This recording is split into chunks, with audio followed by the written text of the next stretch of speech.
Halo, Assalamualaikum warahmatullahi wabarakatuh. Terima kasih untuk yang sudah datang ke channel aku. Kalau belum subscribe, tolong jangan lupa di subscribe, kemudian bunyikan lonceng, dan jangan lupa kasih like serta komentar biar aku makin semangat ya. Hanya Pengganti, episode 143, Berduaan. Hana menganggukkan kepalanya. Apa yang dikatakan oleh suaminya memang benar. Susi dan Berliana harus belajar untuk bertanggung jawab. Mereka harus belajar dari kesalahan yang telah diperbuat. David meluk istrinya dan kemudian mencium pipinya. Abang, terima kasih ya. Abang sudah mau bantu Hana untuk bersihkan nama papa. Apa yang sudah dijual mereka nggak mungkin bisa balik lagi. Tapi setidaknya nama baik papa bisa bersih lagi. Selama ini Hana berusaha untuk ikhlas agar papa tenang di sana. Hana mencoba untuk mengikhlaskan harta peninggalan keluarga yang sudah dijual Mama Susi. Namun Hana tidak pernah bisa ikhlas ketika papa difitnah. Hana menangis. Betapa tidak berdaya dirinya ini ketika tidak bisa mempertahankan harta warisan yang menjadi peninggalan kedua orang tuanya. Betapa lemahnya dirinya di waktu itu ketika mati buah papanya difitnah sehingga ia tidak bisa melakukan apa-apa.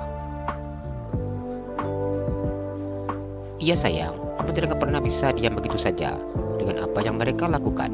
David mengusap air mata istrinya. Sungguh sangat terharu ketika mengetahui apa yang dilakukan oleh suaminya. Abang, terima kasih. Hana tahu pasti tidak mudah bagi abang untuk bisa mencari bukti-bukti dari apa yang sudah dilakukan oleh Mama Susi. Demi cinta abang untuk adek, seberat apapun akan abang lewati. David mulai mengeluarkan rayuan gombalnya. Mendengar apa yang dikatakan oleh suaminya sungguh membuat dirinya geli.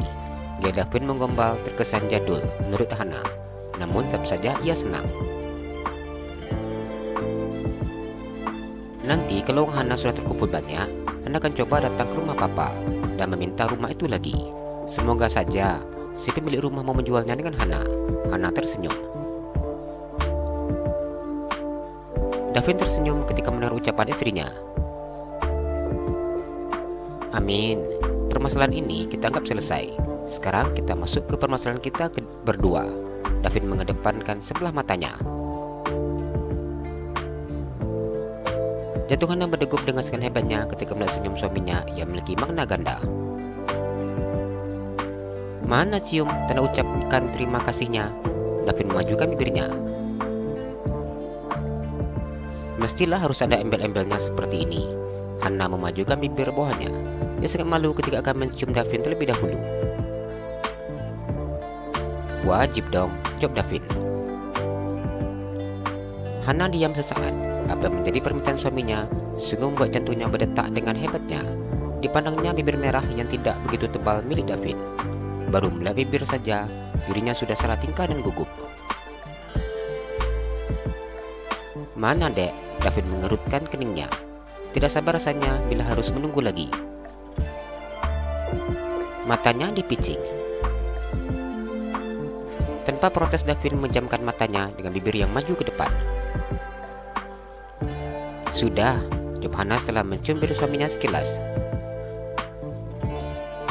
Mata yang tadi terpejam kini terbuka dengan lebar ketika mendengar ucapan dari istrinya. Sudah bang, Hana tersenyum malu dan menundukkan wajahnya. Entah mengapa dirinya bisa malu seperti ini, padahal pria itu suaminya. Baru beberapa hari dek, tapi ternyata adek sudah lupa ya bagaimana caranya. Padahal abang sudah ajar dengan seperti ini sejak awal kita menikah. Hana diam dan menelan air ludahnya. Jantungnya semakin berdetak dengan hebatnya ketika suaminya menatapnya semakin dekat. Bahkan hidungnya kini sudah menempel dengan hidung mancung milik David. Dengan sengaja David menatap wajah istrinya. Dirasakannya hembusan nafas istrinya yang menyapu hangat di permukaan wajahnya. Cepatlah, desak Hana. Sikap David seperti ini membuat dirinya semakin gugup. Bunda gak tahan ya dek. Lagi-lagi David menggoda istrinya. Siapa yang gak tahan? Hana kesal. Nama kemarin yang tidak berlanjut ketika suaminya mencium bibirnya dengan penuh kelembutan. Dinikmatinya bibir lembut milik istrinya dengan sedikit menggigit bibir bawahnya. Tidak sampai di situ, Davin memasukkan lidahnya ke dalam mulut istrinya. Dengan asiknya lidahnya bermain-main dalam rongga mulut Hana. Hana mulai kewalahan ketika menghadapi serangan dari suaminya. Ia ingin melepaskan tautan bibir yang kini menempel dengan bibirnya. Namun tangan suaminya menekan tengkuk lehernya hingga dia tidak bisa bergerak dan hanya bisa menerima serangan. Davin sudah mulai kehilangan kendalinya. Tangannya mulai meraba permukaan kulit istrinya. Dinaikkannya dasar Hana ke atas dan mengusap permukaan kulit yang terasa sangat halus dan lembut. Tangannya mulai bermain-main di bagian yang sangat disukainya. Setelah puas mencium bibir, kini ia mencium leher nan putih dan wangi milik Hana. Bukan hanya mencium, pria itu juga mengenal jejak kepemilikannya. Hana larut dalam rasa yang begitu diberikan oleh suaminya. Rasa rindu yang menggebu-gebu kini terlepaskan. Direpasnya rambut suaminya dan semakin menekan kepala Davin di ceruk lehernya. Hana begitu sangat menyukai bila Davin mencium bagian lehernya seperti ini. Ia bahkan tidak mampu menahan suara los dari bibir kecilnya. Setelah puas mencium bagian leher dan berpindah ke dagu runcing istrinya, Baka baru sedikit menggigitnya dan kembali mencium bibir yang selalu memabukkannya. Cukuplah bibir mereka saling berpaut. Pria itu baru melepaskan bibir istrinya ketika wanita itu sudah kesulitan untuk bernafas. Hana menghirup udara sebanyak-banyaknya. Ia sungguh tidak menduga bahwa suaminya akan semakin puas seperti ini. Diberikannya waktu untuk istrinya menghirup udara. Setelah nafas Hana mulai stabil, Davin kembali ingin menciumnya. "Bang, Mama mau berangkat sama Papa," Hana berkata dengan dada turun naik. Davin diam sesaat ketika istrinya mengingatkannya. Hampir saja ia melakukan hal ini.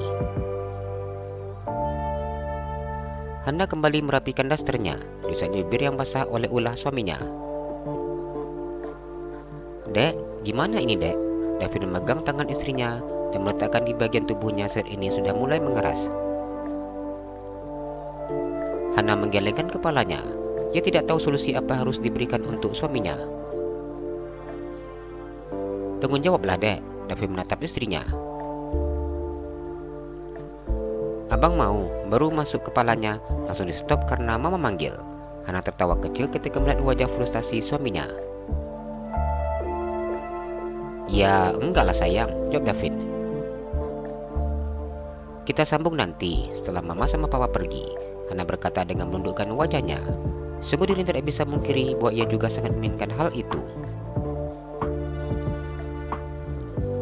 "Anak-anak Papi, sabar ya. Sebentar lagi Papi kunjungi kalian. Papi akan intip kalian. Pasti rambutnya sudah kering dan gersang karena sudah lama gak Papa kasih sampo." Davin mengusap perut istrinya. Hana mana suaminya saya menggeleng-gelengkan kepalanya. "Baru 4 hari, Bang." Hana mengangkat 4 jarinya. 4 hari itu lama, Dek. Biasanya 1 hari 2-3 kali. Pasti Abang kasih sampo kepala anak-anak. Hana diam dan memajukan bibirnya. Tapi sekarang perut Hana sudah semakin besar. "Banyak jalan menuju lubang buaya, Dek." Davin tersenyum. Perut besar istrinya tidak akan membuat dirinya kesulitan untuk mengunjungi kedua calon bayi kembarnya. "Abang nih," Hana tersenyum malu. Ia kemudian memeluk tubuh suaminya. Pria itu hanya tertawa ketika melihat sikap istrinya yang bersikap malu-malu seperti ini. "Kita keluar ya, Bang." Hana melepaskan pelukannya di tubuh suaminya. "Itu lehernya ditutupi dulu, Dek." "Udah tahu ini di rumah Mama, masih aja dibuat merah-merah." Hana ngomel dan menutup lehernya. Davin hanya tersenyum ketika benar omelan dari istrinya. Jalan-jalan ke Pekanbaru, jangan lupa beli sepatu. Kalau kamu suka channel aku, please subscribe aku. Terima kasih.